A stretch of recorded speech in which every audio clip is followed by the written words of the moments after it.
అంటే రాష్ట్ర వ్యాప్తంగా గోవుని కొనుగోలు చేసి ముఖ్యంగా వాటి మాంసాన్ని గుట్టుగా విదేశాలకు విక్రయిస్తున్న బాపట్ల టీడీపీ ఎమ్మెల్యే ప్రధాన అనుచరుడు సుబ్రహ్మణ్య గుప్తా. ఇక్కడ ఆల్కాబీర్లో అఫీషియల్గా ఎక్స్పోర్ట్ చేస్తారు. ఏడు చేస్తుంటారు. ఇలా చేయమని అర్థమా? అది పెట్టించండి, ఆడితో కంపెనీ పెట్టించండి సార్, ఆడితో పెట్టించా పని చేయించండి, ఏముంది తప్పేముంది? ఇది లైసెన్స్డ్గా కదా. వాళ్ళు మరి రాజేసి ఇంకా ఒక కోపం వచ్చినప్పుడు వెళ్తారు ఆడికి, ఏట్రా ఆవులు తరలిస్తానరా అని. మరి కంపెనీ ఏంటిందా ఆల్కాబీరా? ఆవులు గేదెల మాంసాలను ఎక్స్పోర్ట్ చేయడం, గేదెల మాంసాలు కింద ఆడికి అవి కాకుండా మీ చేతులు నా చేతులు వేలు కోసి ఎక్స్పోర్ట్ చేస్తున్నాడు. అన్నీ వాళ్ళు బీజేపీ వాళ్ళు ఓవర్ యాక్షన్ మీరు భరించి ఒప్పుకుంటే మీరు భరించండి. మరి దీని మీద జనసేన వాళ్ళు ఎందుకు మాట్లాడుతున్నారు అనేది అమ్మ బాబాయ్ ఇంకేమైనా ఉందా? ఆల్రెడీ ఇప్పుడు ఉన్న వాళ్ళే ఆ బీజేపీ వాడు చెప్పినట్టు కోతాట ఆడుతుండ్రు. ఈ మధ్యలో సొంత పెత్తనాలు ఒకటి ఎలా పెడితే వీళ్ళకి నెత్తి వాచిపోతుంది. అలా ఇప్పుడు చెప్పారు మెట్లు కడగరా అంటే కింద నుంచి పైకి కడుక్కొని తిరిగాడు. ఆ తర్వాత మళ్ళీ జరిగింది ఏది? ఎన్ని జరిగాయి తర్వాత ఉదంతాలు ఏమైనా మాట్లాడాడే? టాస్క్ ఏ పని ఇచ్చారో ఆ పని చేయి అంతే. అడ్డా మీద కూలీలు ఉంటారు చూడు, ఇలా పిలుస్తారు, ఇంట్లో కొంచెం బూజులు దులుపు అంటారు, అదే పని చేస్తాడు. నెక్స్ట్ డే వస్తాడు తడిబట్టేటమంటాడు, అడ్డా మీద కూలీని తీసుకొచ్చి డస్ట్ అంతా పడిందని అదే పని చేసి పోతాడు. అంతేకాని ఆడికి ఒక ఎజెండా ఉంటుందా? మరి నిన్నేం పని చేసేవాళ్ళు, ఏ పని చేసేవాడు అడుగుతాడు, రోజుకో పని చెప్తాడు. అదే జనసేన వాళ్ళు. నిజంగా సనాతన ధర్మం ఎత్తుకున్నాడైతే తిరుపతి స్టాంపేడ్ మీద, తర్వాత సింహాచలం మీద ఇవన్నీ చొక్క తీసి తోలు తీసి ఆ కర్ర జెండా బ్యాచ్గా అందరిని లైన్లో నిలబెట్టి మార్చింగ్ చేయించాలి మన అందరి కోసం. ఏడు చాలు ప్రవచనాలు బాగా బాగా చెప్పి రెండు బయట రండి, పదండి ఇక్కడికి పదండి అని గమనించారు మీరు జాగ్రత్తగా. అదేంటిది తిరుపతిలో కల్తీని ఏంటంటే ప్రక్షాళించారు కదా పంతులు అందరూ వెళ్ళి కర్రకి గుడ్డకి మంటెట్టి. మరి తర్వాత ఇదే స్టాంపేడ్ జరిగి చచ్చిపోయింది. ఎందుకు ప్రక్షాళించలే? తిరుమల దేవస్థాన చరిత్రలో జరగలే. అప్పుడు సంప్రోక్షించరా? నేను హిందూగా చెప్తున్నా, డబల్ స్టాండర్డ్స్ ప్రవర్తించకండి. చేతనైతే కర్ర జెండా బ్యాచ్లకి మందంగా చెప్తున్నా, పాంకోలు వేసి తిరగడం కాదు. నిజంగా హిందుత్వాన్ని హిందూ ధర్మాన్ని కాపాడండి.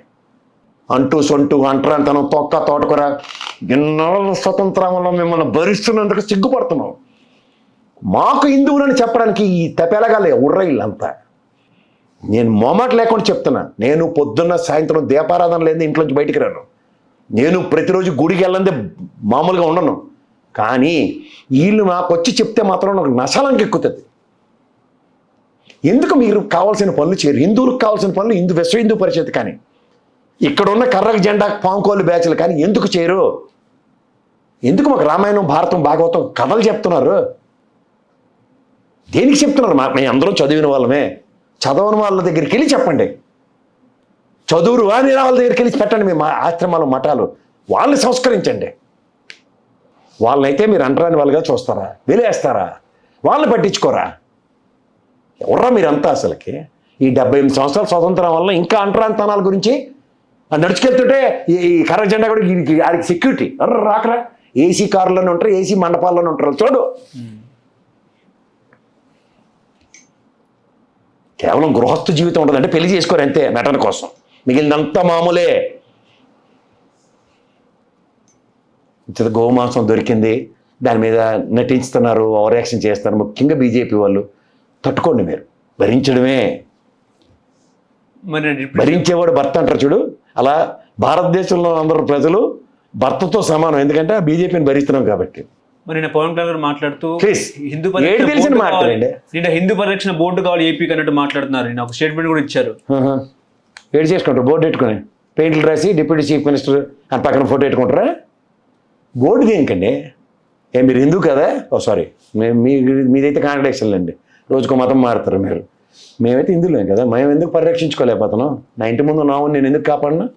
మనం కాపాడలేనట్టే కదా, మనకి బాధ్యత లేనట్టే కదా. ఎవరా బోర్డు? విశ్వ హిందూ పరిషత్ ఉంది, ఏడు చేస్తున్నారు. Hindu head quarters Tirumala. Okay, రాముడిని వాళ్ళు ప్రతిష్ఠించుకున్నారు మొన్న అయోధ్య. మనకి వీధికి ఒక రామ మందిరం ఉంటుంది. ఇది మన గొప్పతనం. ఎవరా మనకొచ్చి బోర్డు పెట్టేది? మనం సంస్కరించుకున్న రోజు మన తల్లిని మనం ఇంట్లో ఎలా ప్రొటెక్ట్ చేస్తున్నాం, అవును కూడా అలాగే ప్రొటెక్ట్ చేసుకునే నేపథ్యం నీ దగ్గర ఉంటే కేరళ తినొచ్చట, లైసెన్స్ అక్కడ. దీన్ని డబుల్ స్టాండర్డ్స్ అంటారు, తెలుసుకోండి. ఇక్కడ కొన్ని వాళ్ళు తింటారట. కన్సిడరేషన్స్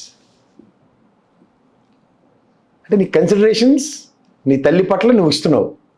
అవు మా గోమాత అంటాం కదా, when you're giving considerations what does it mean? ఉట్టిపోయింది గేదే, గోశాలకు తరలిస్తాం, ఎవడు డబ్బులు ఇవ్వట్లే, అన్నం పెట్టలేకపోతున్నాం అని చెప్పి కబేలకు తరలిస్తారు. నియంత్రణ అనేది మనలో లేదండి. చేత బోర్డులు రావాలి, హిందూ పరిషత్ ఉంది మనకి నెత్తికి, దమ్మిడికి హిందువులకు ఉపయోగపడిన వాళ్ళు మొమాట లేకుండా స్టేట్మెంట్ ఇస్తున్నారు. కష్టం హిందువులకు వచ్చినప్పుడు ఎక్కడ నిలబడితే మాట్లాడదాం. అలా కన్వర్షన్కి వచ్చారట, వాళ్ళ మీద కలిబడిపోవడానికి తప్ప ఇంక దేనికి పనికిరారు. అలా ఒరిస్సాలో కన్వర్షన్స్ అయితే మళ్ళీ మారుస్తుండ్రు. అరే లౌకిక రాజ్యం రా, మాకు మత స్వేచ్ఛ ఇచ్చింది, పరమతాన్ని గౌరవించవలసిన బాధ్యత ఇచ్చింది, మీరు మాకు చెప్పడానికి. నువ్వు గుడికి రానివ్వు, అంటరాని వాడిని దూరం పెడితే వాడు చర్చిలో ఆలింగనం చేసుకుంటున్నాడు నిన్ను. ఎవరిని ప్రార్థిస్తారు? భగవంతుడికి రూపం లేదు, భగవంతుడు సృష్టికర్త అని అందరం గౌరవిస్తుందారా. అది ఒక అల్లా అవ్వచ్చు, లేకపోతే జీసస్ అవ్వచ్చు, లేకపోతే మన దేవదేవుడు అవ్వచ్చు. మనకి మనం గౌరవాన్ని ఇవ్వనప్పుడు వాడు దేవుణ్ణి వెతుకులాట్లో వాడి ప్రయత్నంలో ఎక్కడో దగ్గర ఒక శాంతను పొందుతున్నాడు. ఇది ఎందుకు ఆలోచించట్లే ఎవడను? తప్పైతే చెప్పు, నేను మాడింది లేదు. వాడిని గుళ్ళోకి రానివ్వు, వాడు దేవుడిని ఎత్తుక్కునే ప్రాసలో వాడి దగ్గరికి తీసుకుంటున్నాడు. మా దేవుడు నీ దగ్గర ఉన్నాడు రా, చూసుకో, నీలో దేవుడిని చూపిస్తున్నాడు వాడు. ఎవరికి ఈల్డ్ అవుతారు? అందుకే ఈ కన్వర్షన్స్. అంటే ఎవరిని సంస్కరించాలి? నువ్వు ఫస్ట్ ప్రవచనాలు ఎవరికి చెప్పాలి? వాడిని ఎందుకు అంతరాన్ని వాడిలా చూస్తున్నావు అని వీడిని సంస్కరించి ఫస్ట్. అప్పుడు ఖచ్చితంగా పెనుమార్పు వస్తుంది. అంబేద్కర్ గారు కన్న కళలు సాకారం అవుతాయి. రాజ్యాంగానికి ఒక ఇది వస్తుంది. ఏంటి వస్తుంది? అర్థం పరమార్థం వస్తుంది. అంతేకాని సంస్కరించకుండా నన్ను నేనుగా కాకుండా నన్ను నా కులంతో ఐడెంటిటీ క్రియేట్ చేస్తున్నారంటే సృష్టికర్తకే లేని మకిలి మీరెవర్రా అంటించడానికి? నాకు మనిషి జన్మ ఇచ్చిన భగవంతుడు నేను అనుకుంటుంటే మనిషిగా నువ్వు ఈ కులం, మనిషిగా నీకు ఈ దరిద్రం అంటగడుతున్న వెధవులు వీళ్ళు. వీళ్ళెవర్రా నేను టాలరేట్ చేసేది? మన భారత రాష్ట్రపతి అయ్యప్ప స్వామి దేవాలయం దర్శనం చేసుకున్న పరిస్థితి తప్పే ఉంది సార్ తప్పే ఉంది అంటున్నాను. ఒక ముస్లిం వెళ్ళి అబ్దుల్ కలాం గారు తిరుమల వెళ్ళారు, తప్పే ఉంది సార్. దేవుడు సార్, ఆయన దేవుణ్ణి ఏ రూపంలో మీరు కొలుస్తున్నారు? ఒకడు అల్లా రూపంలో కొలుస్తున్నాడు, ఒకడు జీసస్ రూపంలో కొలుస్తున్నాడు, ఇంకోటి జైన్ రూపంలో కొలుస్తున్నాడు, ఇంకోటి మన భగవంతులను అన్ని రూపాల్లోనూ కొలుస్తున్నారు. తప్పేముందంట? రాష్ట్రపతి గారు అయ్యప్ప స్వామి టెంపుల్కి వెళ్తే తప్పే ఉంది, అబ్దుల్ కలాం గారు తిరుపతి వస్తే తప్పే లేదు. Let them. ఎందుకు డిక్లరేషన్ ఇవ్వాలి? కింద నుంచి పైకి వచ్చాడు దేవుడు చూడడానికి వస్తున్నాడు అనేది డిక్లరేషన్ నేనైతే ఒప్పుకోనది. అది నాకు కన్విన్స్ అయితేనే కానీ నీతో ఎందుకు వస్తే చెప్పు. నేను ఫ్రెండ్స్ గురు, నేను ముస్లింని, నువ్వు ఒక హిందువు అనుకో, తిరుమల వెళ్దామని వచ్చినప్పుడు నీ మీద నమ్మకంతో నీలో ఆయన భగవంతుని చూసి నీతో వచ్చా. నేను నమ్మే అల్లాని నా మిత్రుడు ఆ దేవుణ్ణి ఎంతలా నమ్ముతున్నాడు అన్న దాని మీద భగవంతుడిని ఆయన నమ్ముతున్నాడు. నేను ఫస్ట్ నీ దగ్గర కన్విన్స్ అయ్యి నీతో వచ్చా.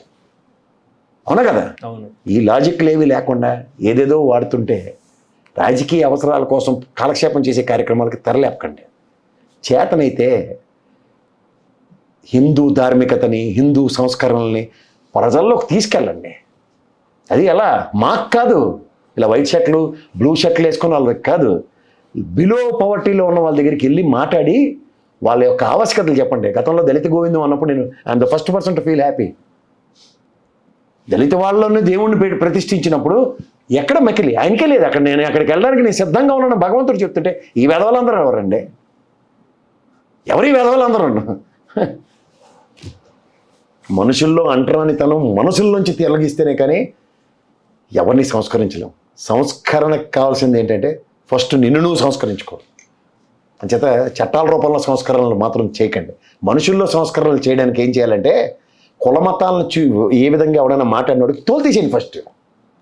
అంచేత దయించి మీరు నటిస్తున్నారన్న విషయం ప్రజలకు తెలిసినప్పుడు నటించుకుంటేనే కాలక్షేపం చేసుకోండి. నటించని వాళ్ళు కొంతమంది ఉంటారు, వాళ్ళ గురించి ఎత్తుక్కోండి. అంతకనే ఇంకెళ్ళి. హలో, తెలుగు రాజ్యం ఛానల్ చూస్తున్నారా? సామాజిక రాజకీయ జీవన చిత్రణే తెలుగు రాజ్యం. అతిశయోక్తులు అసత్యాలు ఉండవు. రాజకీయ కోణం కాదు, ప్రజా కోణమే కొలబద్ద. తెలుగు రాజ్యం వీక్షణ మీ ఉత్తమ అభిరుచికి నిదర్శనం.